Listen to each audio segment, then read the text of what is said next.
Un deuil douloureux.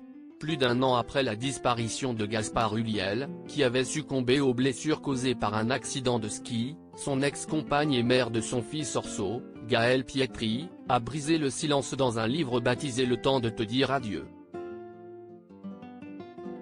Pour faire la promotion de son ouvrage, l'auteur s'est livré à cœur ouvert dans les pages du magazine Elle, en kiosque ce jeudi 20 avril.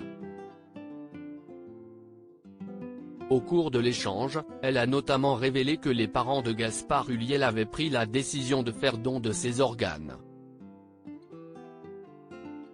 6 personnes aujourd'hui sont en vie, ou vivent mieux, grâce à Gaspard. C'est fou, non ? C'est beau, a-t-elle indiqué, avant de poursuivre, nous ne connaîtrons jamais leur identité, mais j'espère qu'elles ont aussi un peu de sa mémoire en elles. Encore marquée par le décès de l'acteur, Gaëlle Pietri s'est également exprimée avec beaucoup d'émotion sur leur rupture. La séparation a été très violente et subite. En un jour, c'était fini, il est parti.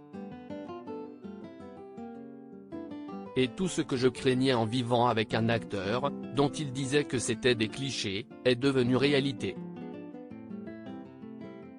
On est tombé dans les clichés, a-t-elle regretté.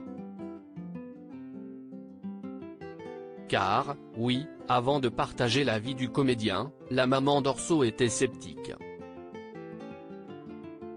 La raison ? Selon elle, c'est trop d'histoires, de mensonges, de tentations de vivre avec personnalité publique. Malgré tout, l'auteur était tombé sous le charme du comédien. La vie avec lui était très joyeuse. Et c'était un père formidable, a-t-elle poursuivi. Supérieur à Gaspard Ulliel, Jocelyn Quivrin.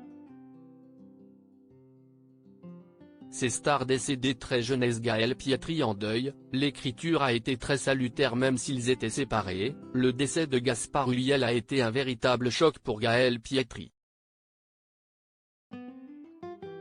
À tel point que la mannequin s'est tournée vers les mots pour panser ses plaies.